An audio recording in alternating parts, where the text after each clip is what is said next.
పితా పుత్ర పవిత్రాత్మ నామమున ఆమెన్. ప్రభునందు మిక్కిలి ప్రియ సహోదరి సహోదరులారా, మరియమాతను గూర్చిన ఈ ప్రత్యేక సందేశానికి మిమ్మందరినీ ప్రేమతో ఆహ్వానిస్తున్నాను. దర్శన గ్రంథము 12వ అధ్యాయము 1-2 వచనములు. అంతట దివియందు ఒక గొప్ప సంకేతము గోచరించెను. ఒక స్త్రీ దర్శనమిచ్చెను. సూర్యుడే ఆమె వస్త్రములు, చంద్రుడు ఆమె పాదముల కింద ఉండెను. ఆమె శిరస్సుపై 12 నక్షత్రముల గల కిరీటము ఉండెను. ప్రభునందు మిక్కిలి ప్రియులకు దేవుని బిడ్డలారా, మరియమాతని ఉదయకాల నక్షత్రమా మా కొరకు వేడుకొనండి అని ప్రార్థన చేస్తాం. అదేవిధంగా మరియమాతకి మరొక నామము కూడా ఉంది. ఏమిటి అంటే సముద్రపు నక్షత్రము. మరియమాతని స్టెల్లా మ్యారిస్, మ్యారీ స్టెల్లా అని పిలుస్తారు. విజయవాడలో మ్యారీ స్టెల్లా కాలేజీ ఉంది. ఏంటి దాని అర్థం? చెన్నైలో స్టెల్లా మ్యారిస్ కాలేజ్ ఉంది. మరియమాతని ఎందుకు సముద్రపు నక్షత్రంగా సంబోధిస్తారు? ఏ విధంగా మరియమాత సముద్రపు నక్షత్రం? దానిలో ఉన్న అంతరార్థం, పరమార్థం ఏమిటి తెలుసుకోవడానికి ప్రార్థనాపూర్వకంగా ప్రయత్నం చేద్దాం. నా జీవితంలో జరిగినటువంటి ఒక సంఘటన. నేను 7వ తరగతి చదువుతున్న సమయంలో మా నవాబుపేట నుండి, ఆ స్కూల్ నుండి ఒక చిన్న పిక్నిక్, ఒకరోజు పిక్నిక్ మచిలీపట్నంకి ఒక పిక్నిక్ అరేంజ్ చేశారు. దానిలో ఉన్నటువంటి ప్రత్యేకత ఏమిటంటే అక్కడ తరంగిణి మాత పుణ్యక్షేత్రం ఉంది మచిలీపట్నంలో. ఆ పుణ్యక్షేత్రాన్ని సందర్శించడానికి, అదేవిధంగా అక్కడ సముద్రం ఉంది, బంగాళాఖాతం, మచిలీపట్నంలో. ఆ సముద్రాన్ని చూడటానికి కొంచెం ఒక విహారయాత్రలాగా కూడా. మొట్టమొదటిసారిగా నా జీవితంలో 7వ తరగతిలో ఆ పిక్నిక్ అప్పుడు సముద్రాన్ని చూశాను. ఆశ్చర్యపోయా. అమ్మో, సముద్రం ఇంత ఉంటుందా? మేము కొంచెం మెరక ప్రాంతం వాళ్ళం, నందిగామ, నవాబుపేట, జగ్గయ్యపేట. సముద్రం చిన్న చిన్న చెరువులే, ఇంత పెద్దగా ఉంటుందని ఆశ్చర్యపోయా. అంత సంతోషంగా తిరుగుతున్నాం. ఆ తర్వాత మమ్మల్ని అందరినీ కూడా అక్కడ ఒక ఎత్తైనటువంటిది ఉంటే దానిపైకి తీసుకొని వెళ్ళారు. నాకు అర్థం కాలేదు ఎందుకు అది కట్టారు ఏంటని. పైకి వెళ్ళిన తర్వాత అక్కడ మాకు వివరించారు. దీన్ని లైట్ హౌస్ అంటారు. Light house.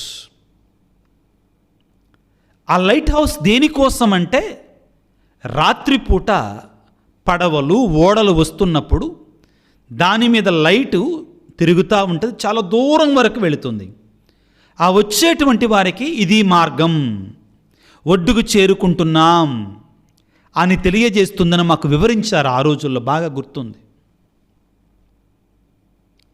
ఈ రోజున నేను ఈ ప్రసంగాన్ని తయారవుతున్న సమయంలో నాకు నా జీవితంలో జరిగినటువంటి ఆ సంఘటన నాకు జ్ఞాపకం వచ్చింది.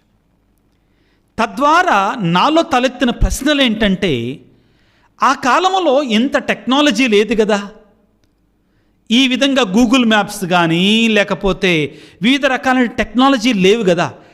ఎలా పడవ మీద లేకపోతే ఓడ మీద ప్రయాణం చేసేటువంటి వారు ఒకసారి సముద్రంలోనికి వెళ్ళిన తర్వాత తూర్పెట్టు, పడమరెట్టు, ఉత్తరం ఎట్టు, దక్షిణం ఎట్టు వాళ్ళకి తెలియదు. ఎటు వెళ్ళాలో వాళ్ళకి తెలియదు. ఎలాగ వెళ్ళేవారు వాళ్ళు అని ప్రశ్న వేసుకొని నేను రీసెర్చ్ చేస్తుంటే ప్రియులారా, నాకు తెలిసినటువంటి నేను నేర్చుకున్నది ఏంటంటే, ఆ కాలములో ఈ శాస్త్రవేత్తలందరూ కూడా, ఈ గొప్ప గొప్ప నావికులందరూ కూడా ప్రకృతి మీద ఆధారపడేటువంటి వాళ్ళు. ముఖ్యంగానట ప్రియులారా, నేను చదివిన దాన్ని, నేను రీసెర్చ్ చేసిన దాన్ని చెప్తున్నాను. ముఖ్యంగా రాత్రిపూట వాళ్ళకు కనబడేటువంటి నక్షత్రాల ఆధారంగా వాళ్ళు వెళ్ళేవారంటండి. మీరిప్పుడు ఇంటర్నెట్లో మీరు రీసెర్చ్ చేసినా కానీ మీకు అదే తెలుస్తుందండి. కాబట్టి ప్రియులారా, ఆ పాతకాలములో, ఆ వెనకటి కాలములో ఈ నావికులు, ఈ ప్రయాణికులు, సముద్ర ప్రయాణికులు ఏ విధముగా వాళ్ళు గమ్యం చేరేవాళ్ళు, ఏ విధంగా వారు ఒక మార్గాన్ని నిర్ణయించుకునేవారు అంటే, వారు ఆ యొక్క నక్షత్రాల మీద ప్రకృతి మీద ఆధారపడేవారు. ఆ నక్షత్రాలను ఆధారంగా చేసుకుని ప్రయాణం చేసేటువంటి వారు. మరియమాతని స్టెల్లా మ్యారిస్ అంటే సముద్రపు నక్షత్రం అని పిలుస్తాం. మరి మరియ తల్లి ఏ విధంగా సముద్రపు నక్షత్రం అయ్యింది? ఎందుకని మరియ తల్లిని సముద్రపు నక్షత్రం అని అంటారు? మొట్టమొదటిసారిగా శ్రీసభ చరిత్రలో ప్రియులారా 4వ శతాబ్దములోనే బైబిల్ని ట్రాన్స్లేట్ చేసినటువంటి బైబిల్ని ఆ పితామహుడు అంటారండి, పునీత జెరోమ్ గారే మరియ తల్లిని స్టెల్లా మ్యారిస్ అని పిలిచారు. ఆ రోజుల్లోనే, కొత్త కనిపెట్టింది కాదండి. సముద్రపు నక్షత్రము, సముద్రపు బిందువు అని పిలిచారు ఆ రోజుల్లోనే. ప్రియులకు దేవుని బిడ్డలారా, మరియమాత ఏ విధంగా సముద్రపు నక్షత్రము? అన్నిటికంటే మొదటిగా మరియ తల్లి నావికులకు నక్షత్రాలు ఏ విధముగా ఒక మార్గాన్ని, ఒక దారిని చూపిస్తాయో చెప్పాను కదా. వెనకట కాలంలో నావికులు, ప్రయాణికులు, సముద్ర ప్రయాణికులు నక్షత్రాల మీద ఆధారపడి వాటి కదలికలను బట్టి వీళ్ళు ప్రయాణం చేసేవారు. మరియమాత కూడా మన జీవిత ప్రయాణములో, ఈ సముద్ర ప్రయాణములో, ఈ జీవితం అనే ఇహలోక సముద్ర ప్రయాణములో, పడవ ప్రయాణములో, నావ ప్రయాణములో మరియమాత కూడా దేవుని చేరుకోవడానికి మనకు మార్గం చూపించేటువంటి సముద్రపు నక్షత్రము లాంటిది. కాబట్టే మరియమాతని స్టెల్లా మ్యారిస్, సముద్రపు నక్షత్రము అని చెప్పారు. యేసయ్యను చేరుకోవడానికి, యేసయ్య అనే గమ్యాన్ని చేరుకోవడానికి మనకు మార్గాన్ని చూపించేటువంటిది మరియమాత. ప్రియులకు దేవుని బిడ్డలారా, ఇదిగో కీర్తన గ్రంథము 8వ అధ్యాయము 3-4 వచనాలలో ఈ విధంగా రాయబడి ఉంది. కీర్తన గ్రంథము 8వ అధ్యాయము 3-4 వచనాలు ఈ విధంగా రాయబడి ఉంది. నీవు కలిగించిన ఆకాశమును, నీవు సృష్టించిన చంద్రతారకులను కాంచి నేను విస్మయం పొందితిని. నీవు నరుని జ్ఞాపకం ఉంచుకున్నాడు, అతడు ఏ పాటివాడు? అల్పమానవుని పరామర్శించడం అది ఎంతటివాడు? అయినను నీవు నరుని నీకంటే కొంచెం తక్కువ వానిగా చేసేదివి, కీర్తి మహిమల కిరీటముతో అతను అలంకరించేదివి. ఈ వాక్యం మనకేమని బోధిస్తుంది ప్రియులారా? మరొకసారి చదువుతాను. నీవు కలిగించిన ఆకాశమును, నీవు సృజించిన చంద్రతారకులను గాంచి నేను విస్మయం పొందితిని. ప్రియులారా, ప్రారంభంలో చెప్పాను, వెనకట కాలంలో ఈ సముద్ర ప్రయాణికులు, ఈ ఓడ ప్రయాణికులు, ఈ పడవ ప్రయాణికులు, ఈ నావికులు దేవుడు సృష్టించినటువంటి మహాద్భుతమైనటువంటి ఆ న్యాచురల్, ఆ ప్రకృతి సిద్ధమైనటువంటి ఆ యొక్క నక్షత్రాల మీద ఆధారపడి వాళ్ళు ప్రయాణం చేసేవాడు. నీవు సృష్టించిన చంద్ర తారకులను చూచి నీవు విస్మయం పొందితిని. అవి వారికి మార్గాన్ని చూపించేవారు.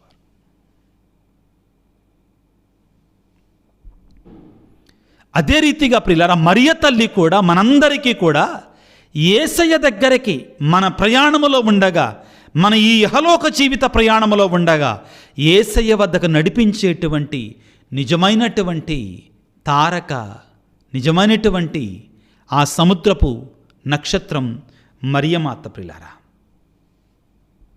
ఇదిగో బైబిల్ గ్రంథం అంతా కూడా మనకు అదే నేర్పిస్తున్న మరియ తల్లి జీవితం.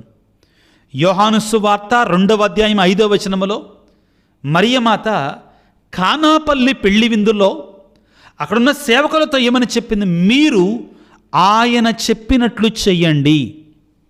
తద్వారా మరియమాత అక్కడున్న సేవకులని యేసు ప్రభు వద్దకు నడిపించింది. జాగ్రత్తగా ఆలకించండి. అక్కడున్న సేవకులతో మరియ తల్లి ఏమని చెప్తుంది? మీరు ఆయన చెప్పినట్లు చేయండి. యోహాను సువార్త 2వ అధ్యాయం 5వ వచనం. కాబట్టి ఆ తల్లి మరియ ఏం చేస్తుంది? సేవకులను ఎక్కడ నడిపిస్తుంది? కుమారుని సన్నిధికి నడిపిస్తుంది. అక్కడ ఆగిపోలా, కుమారుడు చెప్పినట్లుగా చేయమని సలహా ఇస్తుంది. మన జీవితంలో కూడా ఆ మరియ తల్లి సముద్రపు నక్షత్రం మన ప్రయాణంలో కూడా ఆ కుమారుని వద్దకి నడిపిస్తుంది. మరియ తల్లి పిల్లారా, మరియ మాత మనకి ధైర్యాన్ని ఇస్తుంది. మరియ మాత మనకి దారిని చూపించి తట్టి ప్రోత్సహించి మనలో ఆత్మస్థైర్యాన్ని నింపుతుంది. ఒక నావికుడు, ఒక ప్రయాణికుడు, ఒక పడవ ప్రయాణికుడు వెళుతున్న సమయంలో తాను ఆ యొక్క నక్షత్రాలను చూసినప్పుడు, ఆహా, నేను సరియైన మార్గంలో వెళుతున్నాను, క్రమమైన మార్గంలో వెళుతున్నాను, నేను వెళ్ళాల్సిన గమ్యం వైపు వెళుతున్నాను అని తెలుసుకుంటాడు. అతనిలో ఒక రకమైనటువంటి ఆ యొక్క ధైర్యం ఉంటుంది, ఆ షూరిటీ ఉంటుందండి, ఆ నమ్మకం ఉంటుంది, ఆ ఖచ్చితత్వం ఉంటుంది. ప్రిలారా, మరియమాతను చూసినప్పుడు కూడా మనకి ఆ ధైర్యం రావాలి, ఆ ఖచ్చితత్వం రావాలి. ఆ తల్లి మనల్ని నడిపిస్తున్న సమయంలో నా తల్లి నాకు తోడుగా ఉంది, నా తల్లి తప్పనిసరిగా నన్ను తన కుమారుని సన్నిధికి చేరుస్తుంది, ఆ కుమారుని వద్ద నుండి నా కొరకై తన యొక్క దీవెనలు, ఆశీర్వాదాలు నాకు ప్రసాదిస్తుంది అనేటువంటి నమ్మకం మనలో రావాలి. ఎలా సాధ్యమైంది ఇది మరియ తల్లికి అంటే, లూకాసు వార్త 1వ అధ్యాయం 38వ వచనములో, ఇదిగో నీ చిత్తము చొప్పున నాకు జరుగునుగాక, నీ మాట చొప్పున నాకు జరుగునుగాక. దేవుని యొక్క చిత్తము చొప్పున మరియ తల్లి జీవించింది, ఆ మార్గంలో ఆమె ప్రయాణం చేస్తుంది, ఆ మార్గాన్ని మనకు చూపిస్తుంది. ఒక సముద్రపు నక్షత్రంగా, నావికులంగా మనకు తోడుగా ఉంటుంది. పిల్లారా, యెషయా గ్రంథం 9వ అధ్యాయం 2వ వచనములో, చీకటిలో వసించు ప్రజలు గొప్ప వెలుగునుగాంచరి. చీకటిలో వసించు ప్రజలు గొప్ప వెలుగునుగాంచరి. ఆ మరియమాత చీకటిలో జీవిస్తున్న మనకి క్రీస్తు అనే వెలుగును ప్రసాదించటము ద్వారా, క్రీస్తు అనే వెలుగును తీసుకొని రావడం ద్వారా, ప్రియబిడ్డలారా, మరియమాత మనకి సముద్రపు నక్షత్రంగా మారింది. ఇదిగో ప్రియులారా, మరియమాత మనల్ని క్రీస్తు వైపు నడిపించేటువంటి నక్షత్రంగా ఉంది, గమ్యం వైపు నడిపించే నక్షత్రముగా ఉంది. గమ్యం ఎవరెక్కడ? యేసుప్రభువే. ఆ యేసుప్రభువును చేరుకోవటమే క్రైస్తవుని యొక్క లక్ష్యం. ఈ జీవితం అంతా కూడా, ఈ జీవితంలో మనం బ్రతుకుతున్నప్పుడు కూడా ఆ యేసయ్యను చేరుకోవటం మన జీవిత లక్ష్యం. అది మరియ తల్లి మనకు చూపిస్తుంది.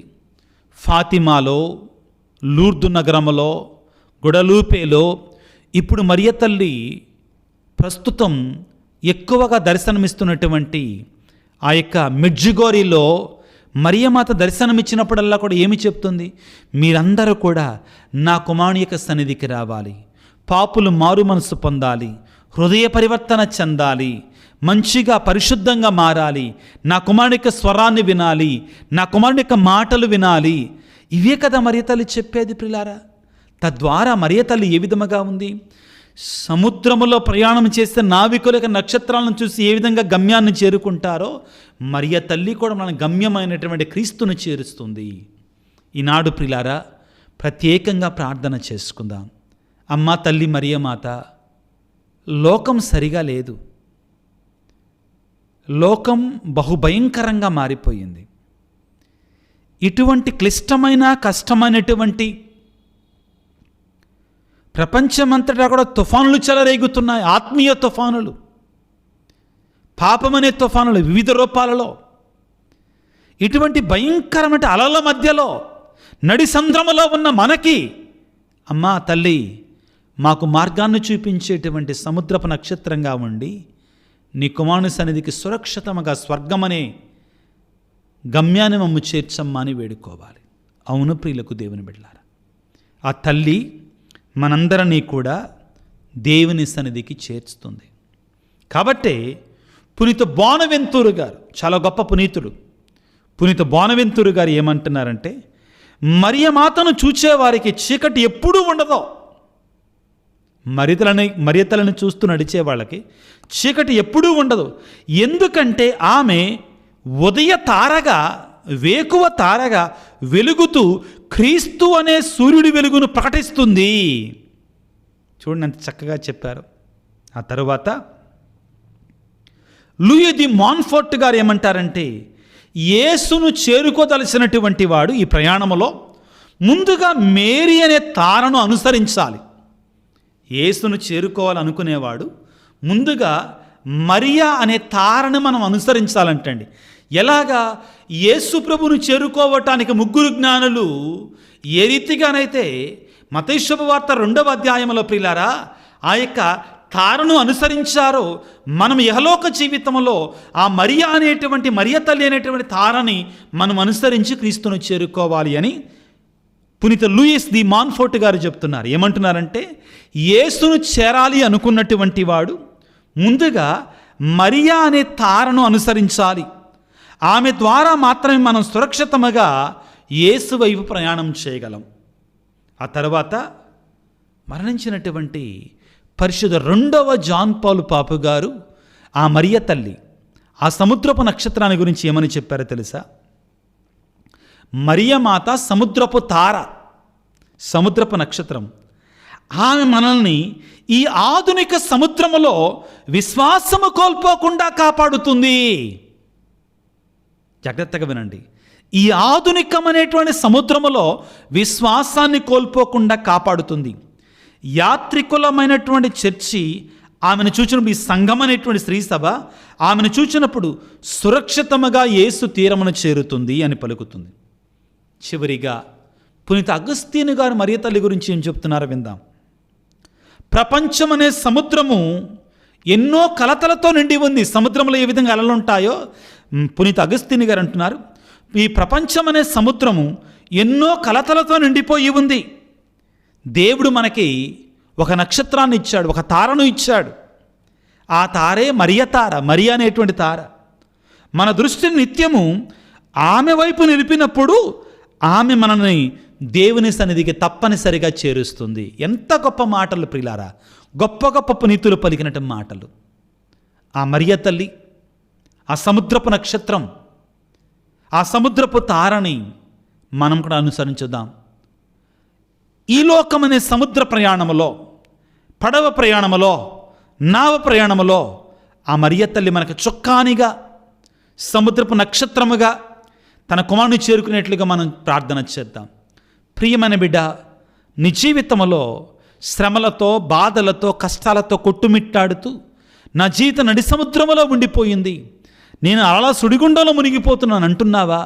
మరియ తల్లిని వేడుకో. ఆమె సముద్రపు తారగా నేను సురక్షితముగా దరిచేర్చి కాపాడుతుంది తన మధ్యస్థ ప్రార్థన ద్వారా. తలలో ఉంచి ప్రార్థన చేసుకుందాం. సర్వశక్తిమంతుడా, సర్వోన్నతుడా, ప్రేమమయుడా, మా ఇహలోక జీవితంలో మేము దారి తప్పకుండా మా ప్రయాణములో సురక్షితముగా గమ్యము చేరుకోవడానికి దేవా, నీ తల్లి అయిన మరియను మాకు మార్గచూపరిగా, సముద్ర నక్షత్రముగా, ప్రయాణానికి తోడుగా ప్రసాదించినందుకు మీకు స్తోత్రాలు. ప్రభువా, సముద్రములో ఏ విధముగా భయంకరమైన తుఫానులు, అలలు, సుడిగుండాలు ఉంటాయో, మా ఈ ప్రయాణములో కూడా పాపమనే సుడిగుండాలు, భయంకరమైన శ్రమలనే అలలు మా కుటుంబాలలో ఉన్నాయ్యా. ప్రభువా, అదిగో ఆ తల్లి మరియ తల్లి ద్వారా మమ్మల్ని దరిచేర్చయ్యా. ఆ మరియ తల్లి ఏ విధముగా అలనాడు పోర్చుగీసు వారు వెలంకని ప్రాంతానికి వచ్చినప్పుడు ఆ పడవ మునిగిపోతుండగా మరియ తల్లిని వేడుకున్నారు. ఆ తల్లి సురక్షితంగా వెరంగిలి ప్రాంతంలో దరిచేర్చిందో, అమ్మా తల్లి మరియమాత, మా కుటుంబాలు కూడా అనేక రకాలైన భయంకరమైన తుఫానులకు లోనవుతున్నాయమ్మా, మా కోసం ప్రార్థించమ్మా, మా కుటుంబాల తల్లిగా ఉండమ్మా. మేము పాపమనే సుడిగుండములో, చెడు అనే అలలో చిక్కుకొనకుండా మమ్మల్ని ముందుని నడిపించు తల్లి. నీ కుమారుని చేర్చమ్మా. అనారోగ్యముతో బాధపడుతున్న బిడ్డలను ఆరోగ్యమాతగా దీవించు తల్లి. వారికి మంచి స్వస్థతను దయచేయి తల్లి.